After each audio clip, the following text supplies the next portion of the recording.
welcome, Naida. It's good to have you on. Hi, I know Nick, you said I don't have to apologize, but Erica, I am sorry I am late. I'm having a very bad day with disability stuff. That's okay. That's okay. I'm in And a semi kind of sort of mood, which you know what it means being overstimulated. And I also have a history of traumatic brain injury and multiple. Yeah. So I needed some time to just self care and clean up. I'm glad that you're putting yourself first, truly. And I no need to apologize either. I'm glad to see you. Um, so getting back into what I was saying, it is important, it is critically important that if we are going to continue to have the rights that we have in the Constitution that are afforded to us by the Constitution, we've got to speak up and speak out about them. Democracy is not something that is self-executing. It is something that we have to constantly defend and protect. And so it's critically important for me as a candidate, as a person, as somebody who cares for someone who lives with a disability, and eventually as a member of Congress. If we don't speak up for our rights, particularly when they're under attack, that is the first step to losing them. Can I actually respond to what you said? My stepfather says this all the time. Closed mouths don't get fed. And you know that's a black saying specifically. And one of my concerns has been in this space as somebody who leads a disability organization is that the disability orgs have pretty much put out statements against this memo, but have never really said we need to codify this because they're so afraid to open up the ADA. Like black folks have been afraid to open up the Civil Rights Act of 64 and 68 because they're afraid that people are going to go after it, like the Republicans, that they're not willing to try. Now, as somebody who leads a disability org and who is marginalized in every single way, I have zero privilege. I know you're also bisexual, so you will understand where I'm going with this. I have zero privilege. I am disabled, mixed person of color, and a member of the LGBTQ community. I'm a non-gender conforming woman. And I've been institutionalized. I'm one of the first people that they will institutionalize if I can't prove I'm productive, if they wanted to go after me. How do we educate people to say that one, this is actually, we're not being hyperbolic, and two, everybody's got to do something. You can't wait for perfection to do anything. Sorry, my puppy is.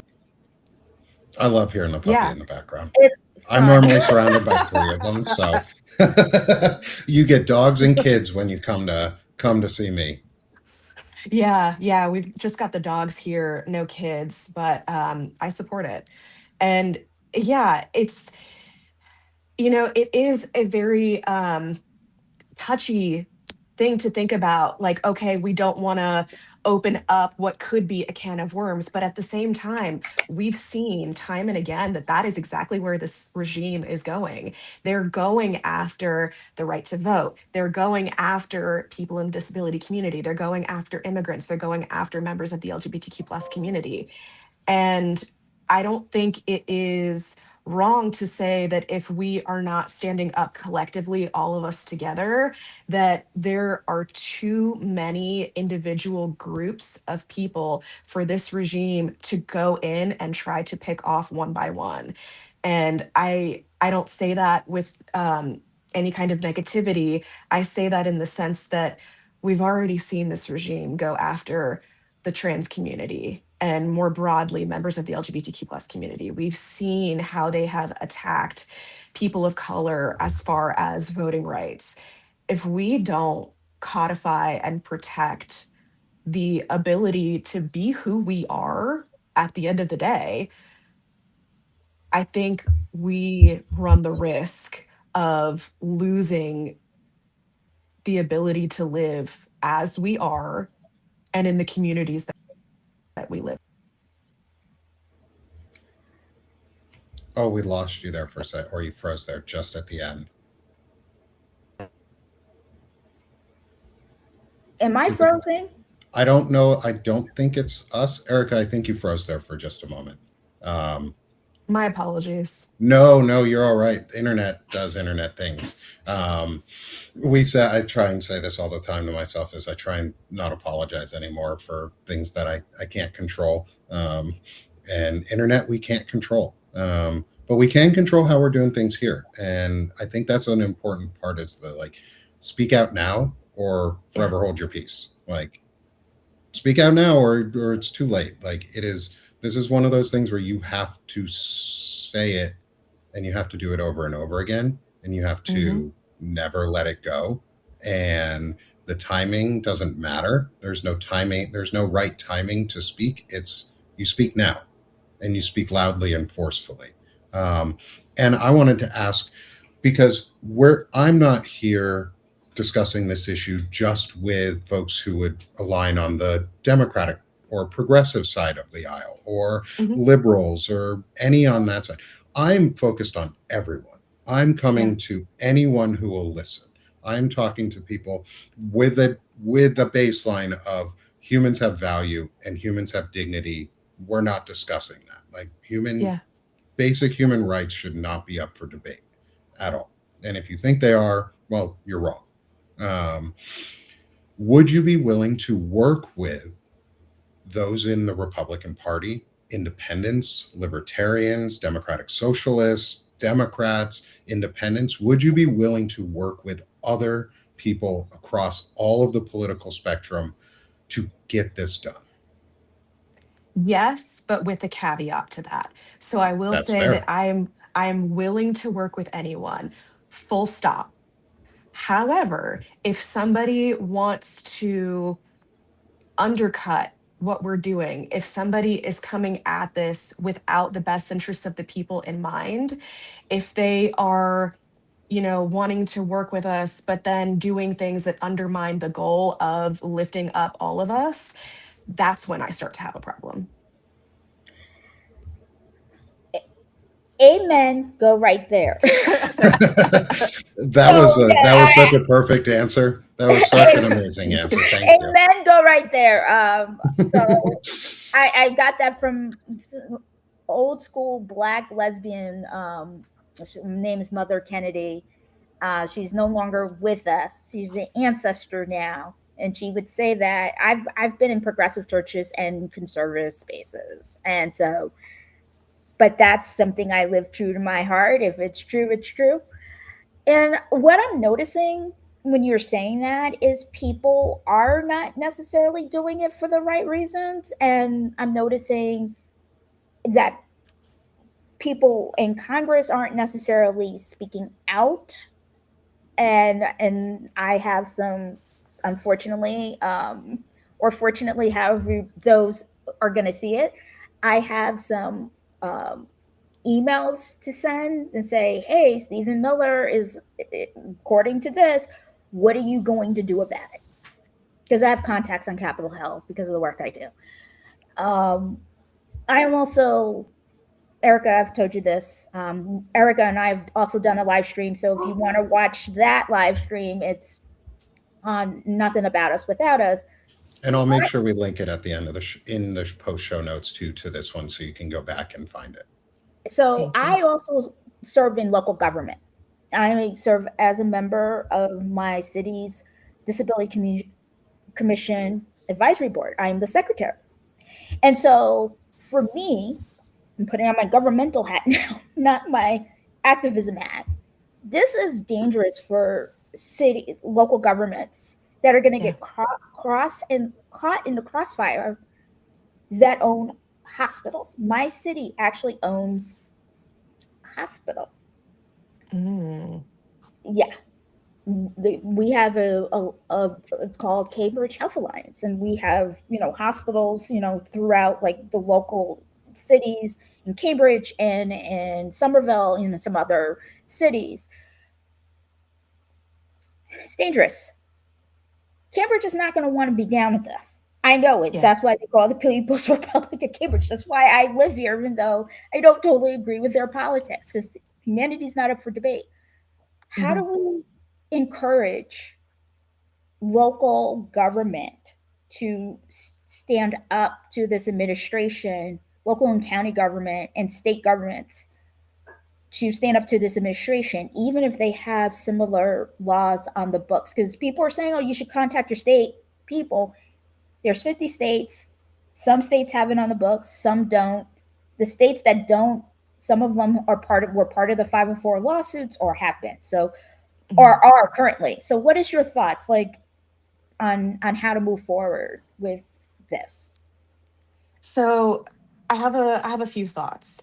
Number one reason why not just states, but also individual counties, localities, local governments, why they should be ready, willing, and doing the standing up and speaking out is because if they do something in accordance with this memo that they readily admit in the memo is out of step with federal courts and therefore presently federal law, they run the risk of getting sued. So if we take it to their wallet, I think they're gonna wake up and understand. Oh, okay, we should not do this. So that's one way of going about it.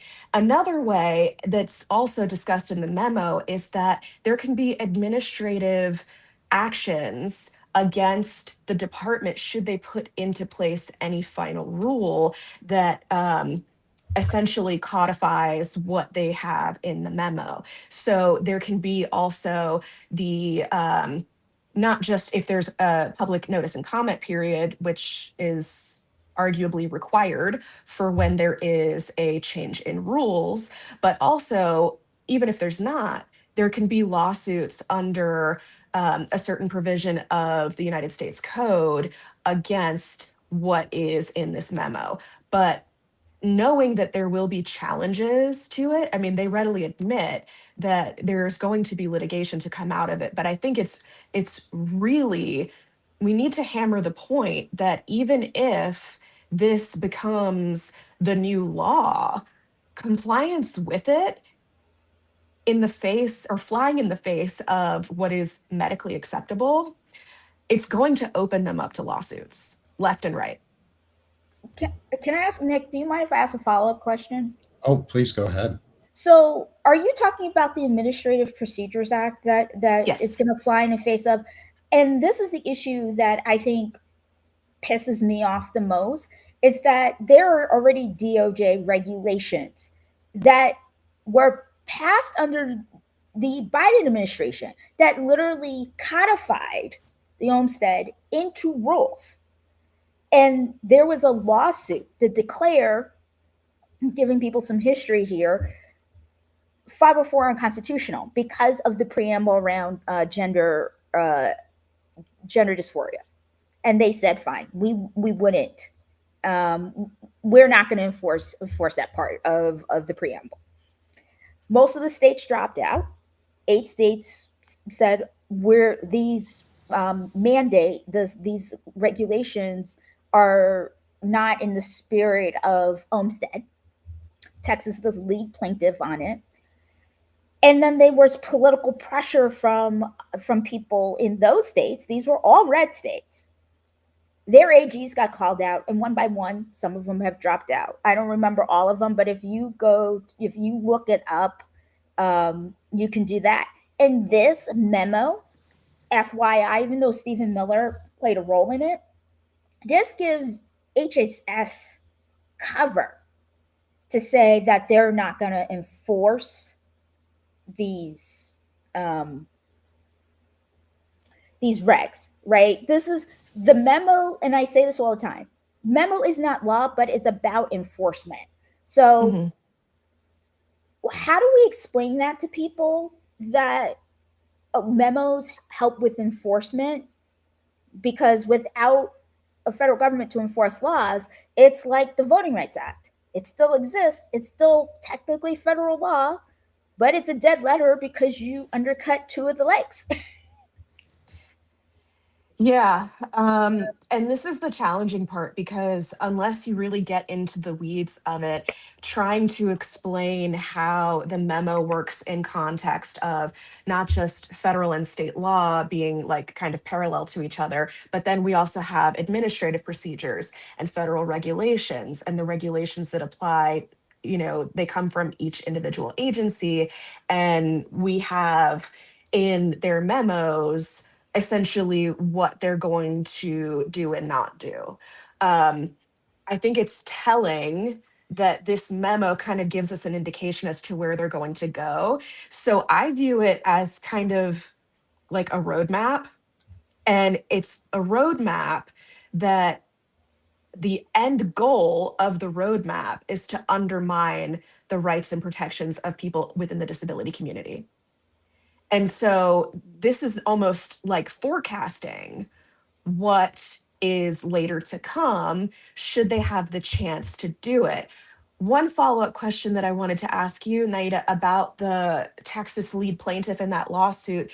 Um, do you know when that was filed? February. They the initial lawsuit was filed in 2024 under the Biden administration, and then they resubmitted the paperwork. They backtracked on the paperwork, and then they refiled. And I have enough legal knowledge to be dangerous, and you can kind of tell that because right, like I have enough legal knowledge to be dangerous. They updated their lawsuit.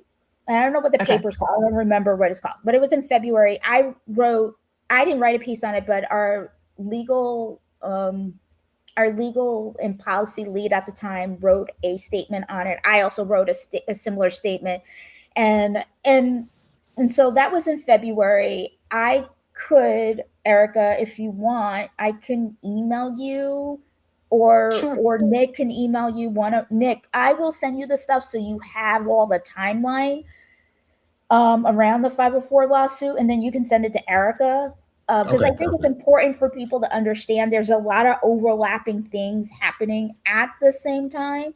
And even though the memo wasn't a technical response to this lawsuit, it gives them cover.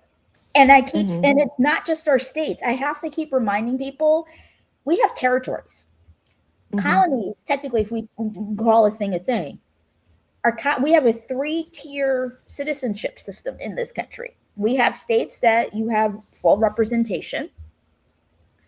We have DC, where you can vote for president, but you don't have voting members for Congress, and then you have your territories. Hmm. Facts are facts. And I say that I'm worried about this as somebody who traces their ancestry to Puerto Rico. Territories don't have the money because of how they do Medicaid and entitlements in this country. And depending on which territory you live, what you get access with, what gets covered. So this gives them cover to say, we don't have the money anyway, we're going to institutionalize you. So my question to you is, what do we do? And this is my last question. Then Nick, you can ask as many questions as you want. I'm sorry, I'm just No, I love this. I have no problem sitting back and letting you ask questions. so. What is your thoughts about not only codifying, like making sure that we have the level of funding that is appropriate to keep people in the community, because we can codify, and I've spoke to my mentor about this, we can codify Olmstead, we can make it equal to the civil rights acts that we have, Hmm. but if we don't have the funding, states are going to still use the excuse we don't have the funds. So what do we Yeah. do? Yeah. So a few things here. Number one, we need to get rid of all of the cuts that were made to Medicaid in the big bullshit bill. We need to fund Medicaid to at least where it was prior to that law going into effect. So that's first thing. Number two, Congress can also pass legislation that sets aside funding for community based care so that states can allow for, or rather prevent, the argument that, oh, we don't have the funds to have people receive care in the community. Does that Well, if include we our have, territories too? it Would you? can. I would love that to include our territories, please. And I say this because I trace my ancestry there, not just to the No, yeah, I states. hear you. Yeah. And I'm and writing it and down to make sure that I remember. I love that. I love seeing you write notes down too. It gives me a lot of it gives me a lot of hope, because it you're listening. Like that's all we're asking for people to do is Yeah. to listen. And I want to add just a little bit of context for those who might not know specifically what the 504 piece is. And this is really really important. This one is really important. Section 504 proceedings in Texas are referring to the public school accommodations under the Federal Rehabilitation Act. And these plans, the 504 plans, Section 504 plans, are used to support kids with disabilities in school to ensure that they have the resources that they need so that they can be in the classroom with everyone else in an as equitable fashion as possible. I know this from experience because I have a child on a 504. I And have I a had child one. on an IEP. Both of my kids would be impacted directly by this. And my mom is a retired school psychologist. The kids she worked with would be directly impacted by these kinds of decisions. And kids all around the country, everywhere, will be negatively impacted. So I don't know if I have a true question around this because it's just it hits so hard at home right now. Yeah. Like I'm mad, I'm I'm scared, I'm willing to do whatever I need to make sure this doesn't happen. I'm working my ass off to ensure that it doesn't. Is I guess my question is, what can you do to help on your congressional campaign, with working with media outlets and working with others on the Courage for Democracy group? I know I've spoken with Kira Havens about it myself. I met her this weekend while I was in DC. She's really amazing. And I hope everyone gets the chance to meet Kira because she's super cool, just super cool. Yeah. And we talked about this specifically in person about the Olmsted memo and what Courage for Democracy could do and how we could do this as an and because you all have signed on to the pledge of impeachment Mhm. and now we want more because that's Yeah. what we're hoping our representatives and our senators can do for us is represent us Mhm. and provide for us. So is there a way to or what can you do on your side or what will you try and do on your side to help educate those around you, and what can we do on the media side to help continue educate those around us to make this a more visible issue and really hit at home for people? I'm going to answer your questions in reverse and start with what you all can do because you all are doing such an incredible job with educating the people, breaking down these really difficult concepts. I mean, I read through Olmsted last night and it's statute heavy. Like it's very, very dense. And so that you all have this platform and you have the ability to speak with people directly and get this information out to the public in a way that it is understandable, digestible, and to really put your heart and soul forward as to what it means to you and what it means to the people around you. That is extremely important. So please, please, please keep doing what you're doing.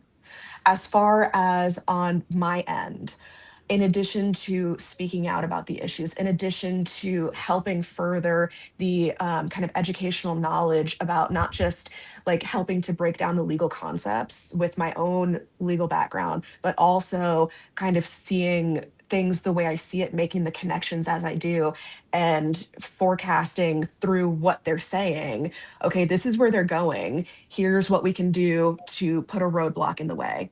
Not just that, but Nick, you mentioned Courage for Democracy, and you are absolutely right. It is a yes and. It is yes, we will be filing articles of impeachment against Donald Trump on day one. And that was what brought us together. But that is not where we ended.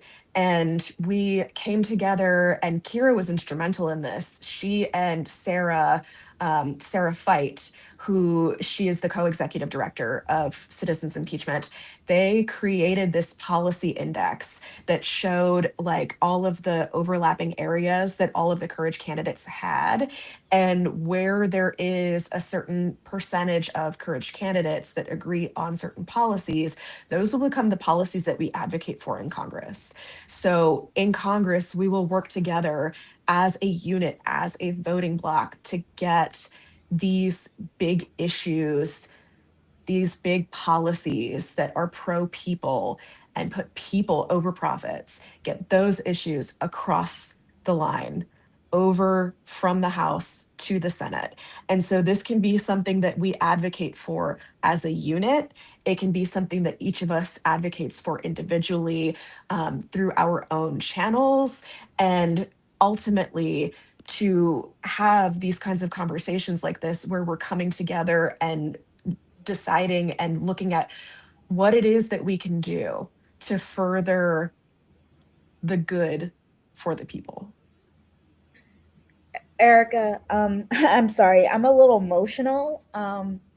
When I've been in an institution, I'm a mental health peer advocate. I've worked for, this was in the early 2000s. I worked in the, agencies that were came off the MAD movement.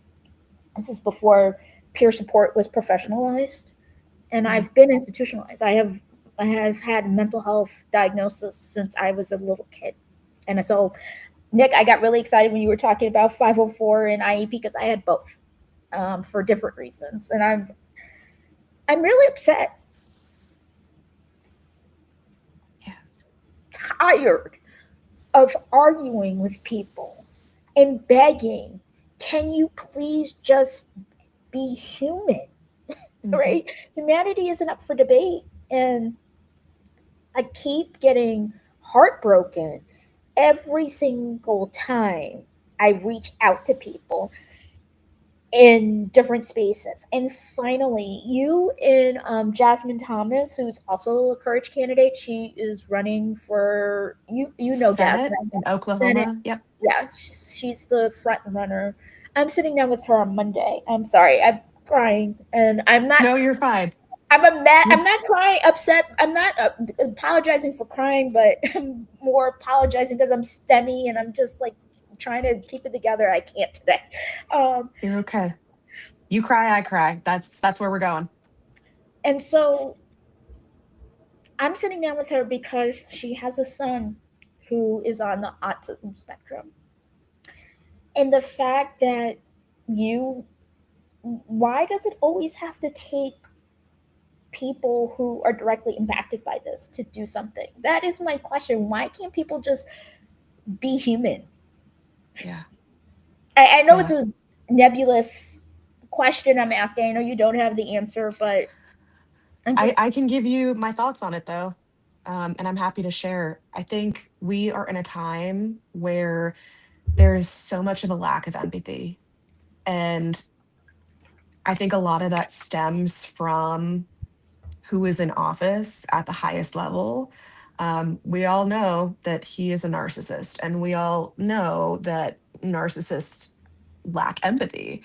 And so I think that is making it okay for others in the world, others around him, people of that same party. I think it's making it okay for people to deny the humanity in others because they're seeing it in the highest office. And like it's not that we were all hysterical. It's not that we were all exaggerating. We were not being hyperbolic to say that this man is who he is and he does not care about anyone but himself. And that is so much on display right now. It has been over the last year and a half, especially, but from the time that he's been in the public eye. He has no empathy, no compassion for other people. And I'm with you, Naida. We do not, nor should we have to beg other people to consider us as human and to treat us with the dignity that every other human being deserves. And I feel the emotion rising up within me too, because it's bullshit that we have to, decade after decade, year after year, century after century at this point, have to beg people to recognize us and see the humanity in us. all three of us are marginalized multiply. Nick is Jewish and French Catholic, Yeah. so they. Um, Yeah, I mean, oh, yeah. I know you're not religious, but I'm saying Non-religious, but yes, I culturally. was raised with both practices. I'm a disabled veteran. So Thank you I'm for your part of the service. LGBTQ community too. Like I'm multiple disabled all around, and I'm multiple vulnerable all around, and I'm just less visibly. And so this is, I guess, my not really a question at the second, but a pledge for everyone, as I've always done, is I'm going to use that privilege to the max. That visible privilege that I have, I'm going to use it to the max right now. And I am going to put forward candidates who pledge to do these things. I'm going to continue to speak with Erica. I'd love to have you on again for more discussions because I always really enjoy having these conversations. And I if I haven't said it before, I think you would will make an incredible representative for the people in Virginia and for those of us around who can't vote for you, but happily would if we could. You're gonna and make me Um, cry. and Erica, I can actually say this. I just have to talk to my team. There might be a possible endorsement. We endorse candidates. We generally don't endorse in the primary, but there might be a possible endorsement coming your way from Disability Community for Democracy. We don't ask, I'm just gonna make this very, very clear. When we endorse a candidate, we don't ask candidates for anything. We do it because because we believe in the fact that they're standing up for us. We don't say you need to do these things for our endorsement. I'm not that's it's just about people seeing humanity. Thank you. And that's what's important. It's about seeing humanity. and It is. and on the Sick of the Shit publication side, on the Banner and Backbone side, both publications I own, founder of, I would be happy to endorse you, and I will gladly write something to endorse your candidacy because we Thank you need both. more like you. We need people who are coming out and who are you, Paige Boschman. We need folks. Love her. Oh, Paige is amazing. I spoke to her yesterday again for a second time, and we talked about the Olmsted memo and what she is willing to do as well. And I think it's important that we continue having as many of these conversations as possible. And that's my Yeah. pledge. Like I said, is I'm going to use my privilege to the max. Like I sit in a position of privilege not because I want to. Like I'm a disabled veteran. I don't want to be disabled. I don't enjoy living with pain all of the fucking time. I don't enjoy living in pain. I don't enjoy the fact that I can't do the things I used to do or be what I used to be all the time. But I can use my voice and my platforms to ensure that those who are fighting for us and want to fight alongside us get into the places that they should be. And Erica, you fit the bill of someone who wants to be a public servant to serve the public and the greater good. And I hope that it. I hope that we can help in whatever way possible to get you elected, because Thank we you. need people like you. And so I want to thank you again for coming on and speaking with me and Naida and all of the others in our community that you speak with. I see you all the time on Substack. The visibility that you're creating for your campaign is amazing. Thank Um, you. and I want to ensure that we find a way to get you elected as best as we Thank you. can and how we can support you. And so, Naida, before we're getting Oh, we're almost right at the top of the hour. Holy crap.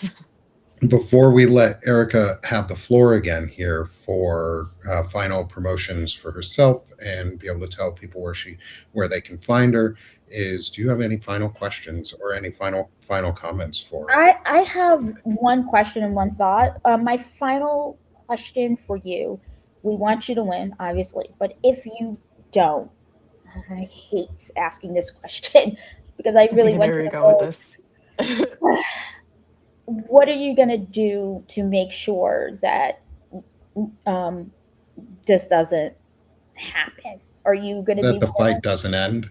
Yeah, the fight doesn't end. Does that mean that you would be willing to, volunteer your time and help disability orgs like mine or publications like Nick to interpret certain things? Because I'm not an attorney. I understand Yeah. legal stuff.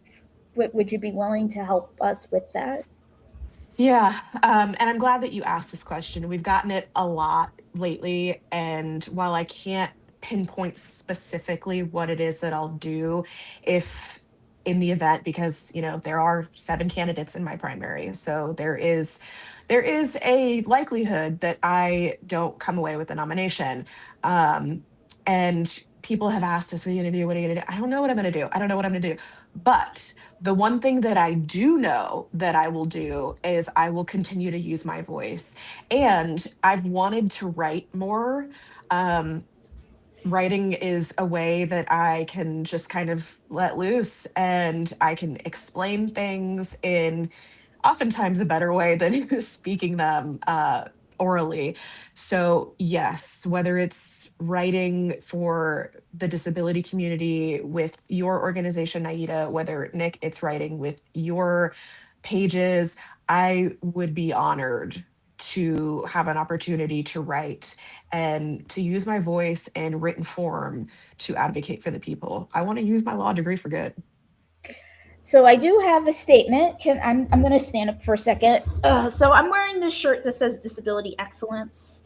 Um, and I wasn't going to put on the shirt. I had another shirt that I was wearing earlier today that I was going to put on, but I figured I would put this on. Tomorrow's Disability Pride Month. Is the kickoff to Disability Pride Month.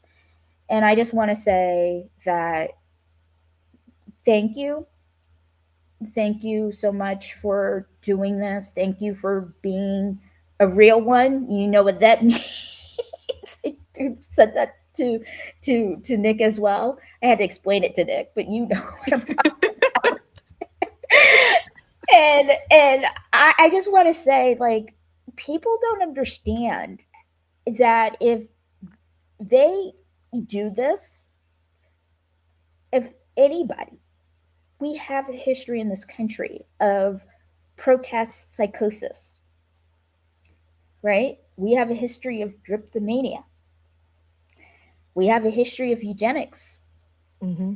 So people can stick their heads in the sand and say, oh, I'm waiting for more info or whatever. Nah, either you're going to speak up now or forever hold your peace. Now, I understand if, like, and I will say this, I'm going to close with this. The mainstream media hasn't really been reporting on it, so I understand like some of the bigger outlets are now finally catching up, even though it came out almost 2 weeks ago. Hmm. But if you're told by a member of the community that you need to speak up and you're refusing, and I'm just saying this to the general audience, Yeah. you're an asshole. You're an asshole. And if you say they're bullying you or saying they're being manipulative because it's their lives, you're fragile. Full stop. And I'm saying that because that's how I feel. People should be able to express that they're scared. And if you have a platform, please use it. And don't get upset if somebody is scared and begging you to do something and they're not saying it in the way that they want you. Just it's not perfect. None of us are perfect. I just want to say that. Erica, thank before I give you the floor here is one, Naida, thank you.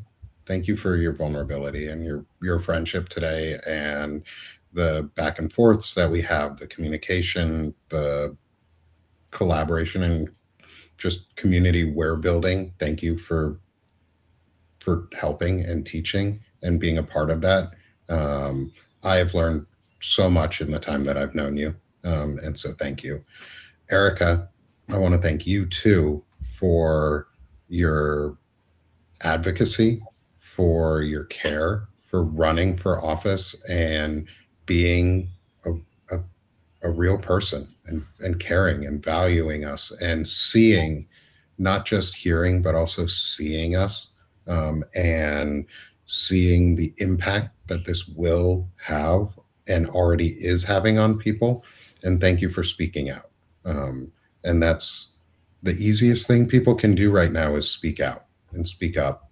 And so, Erica, I want to give you the floor here to promote your campaign, to tell people where they can find you. I'm going to pull up a QR code for you for your campaign website. It'll go right by your head on the right side of your screen. I don't know what that'll mean to you on your side. You may have to do some bob and weave for a second, but I want to No put up your problem. QR code so that people can find you, support your campaign, because it is a crowded field in Virginia.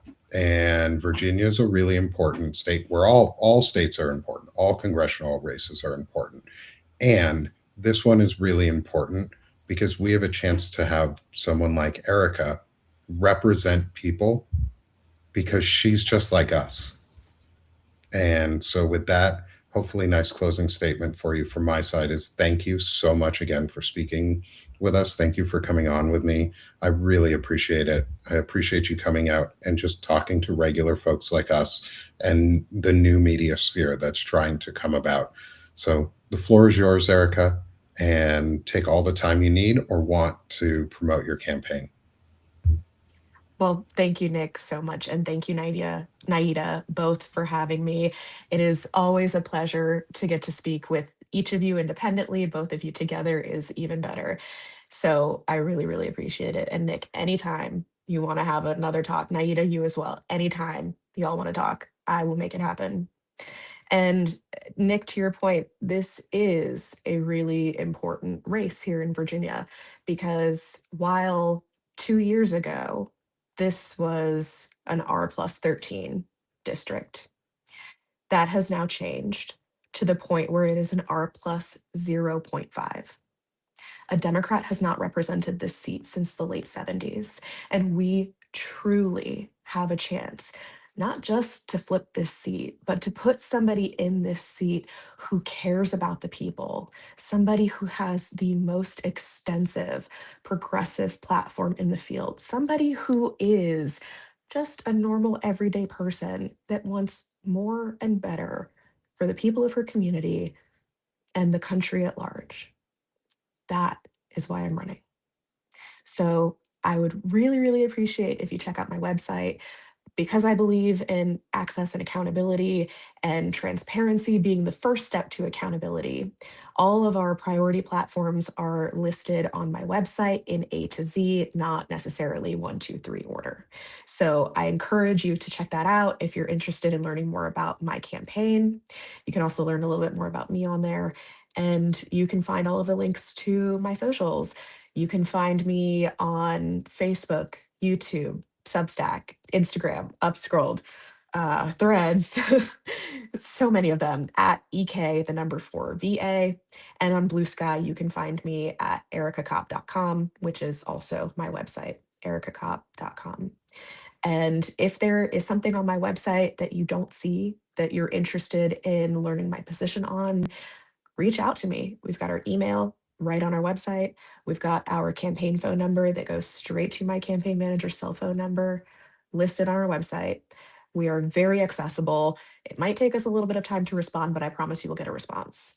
And with that, I'm so grateful for you all taking the time to speak with me. And anytime you want to have me, I will be happy to be here. Oh, that view changed. Weird.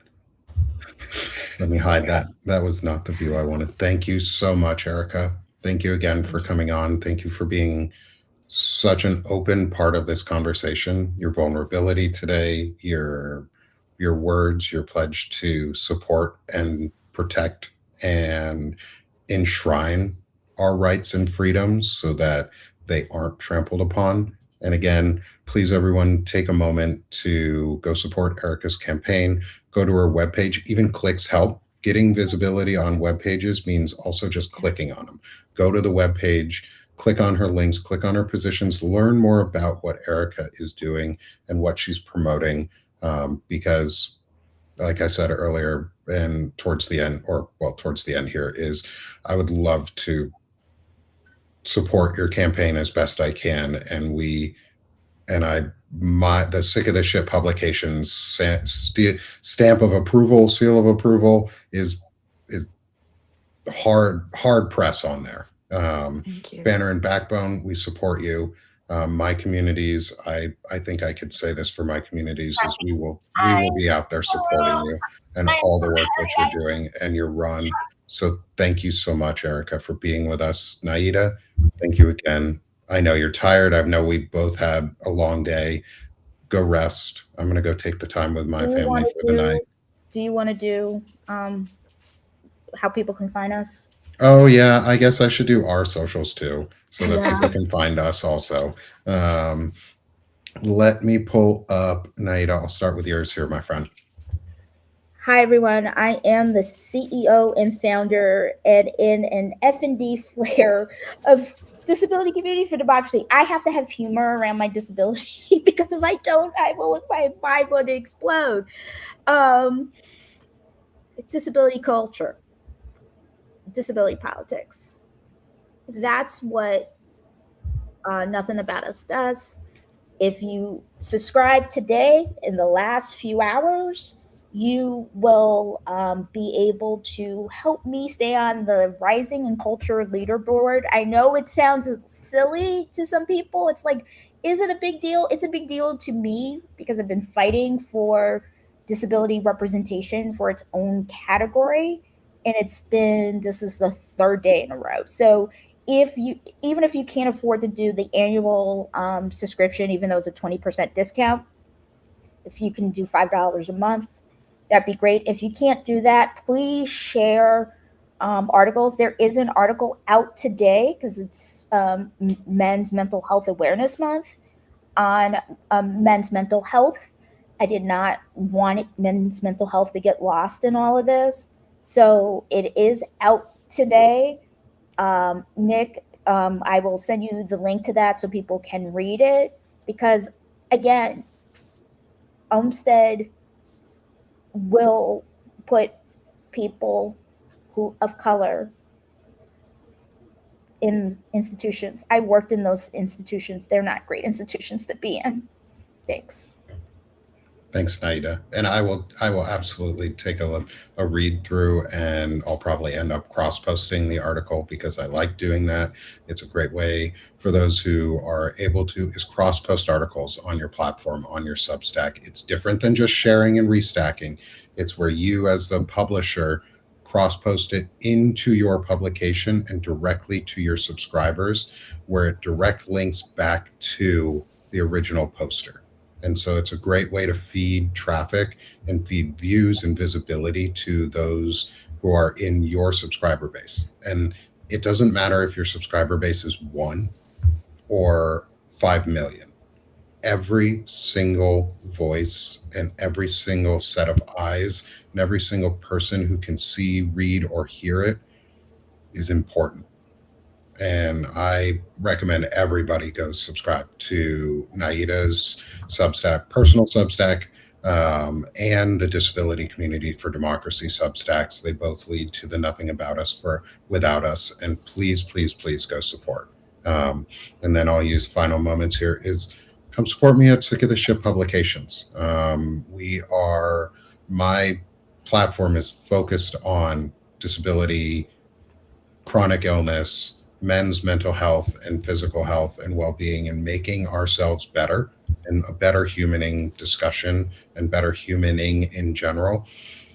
And so your support would be greatly appreciated. I'm doing a 50% off sale right now too, for a forever price. We are within 1 week of 1 year of me losing my last job, and really coming onto Substack and writing and putting out content and making my voice heard And so I wanted to take half off for everybody forever. If you want to sign up during this time to be a paid subscriber, help me get back on the rising list. Again, it's been a while since I've been on. You guys keep coming in, though. We're growing strong. Free subscriptions really help too. But the big thing is like, share, and restack. And then my final call to action, again, as always, and I'll put my Sick of This Shit Publications QR code away for a moment. And there it is go to our webpage, the Broad Banner webpage, for the Say No to Crypt Crow section. It is www.broadbanner.com/crypt-crow. Go there. It is the Disability Community for Democracy and Sick of This Shit Publications partnering together to provide easy templates for phone scripts and email faxing to contact your legislators now. Because we don't actually have to wait for Erica to get into office to get this done. We don't have to wait. We can start, and we have to start this moment now. So please go to the webpage, take a look at the scripts. It gives you a good brief overview of the DOJ memo, why does it matter, and what you can do. And I'm going to be updating the page continually. We will be putting out more scripts so that you don't have to use the same script over and over again. We will be putting out more information. I will be making it more accessible. Visibility wise, I want to ensure that there's more information for timelines so you can learn and be prepared and use this as a resource so that you can stay informed and stay involved. So thank you to the folks who are scanning the QR code. I see you on there. I appreciate you. Thank you to everyone who came and listened to us tonight and is here in the audience, no matter what platform you're watching us on.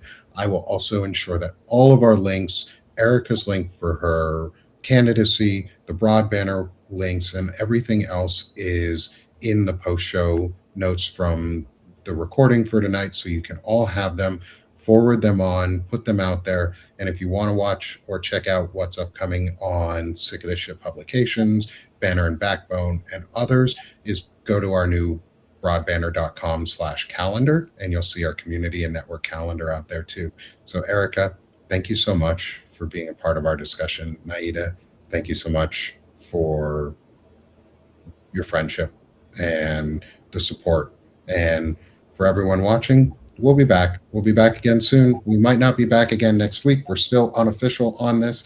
We're still figuring out our time slot when we actually want to do this, what it's going to look like. You all have to remember that we're also both chronically ill and disabled. And so it's going to take some time for us to figure things out. We may have off weeks and things like that. So again, thank you everyone for being with us.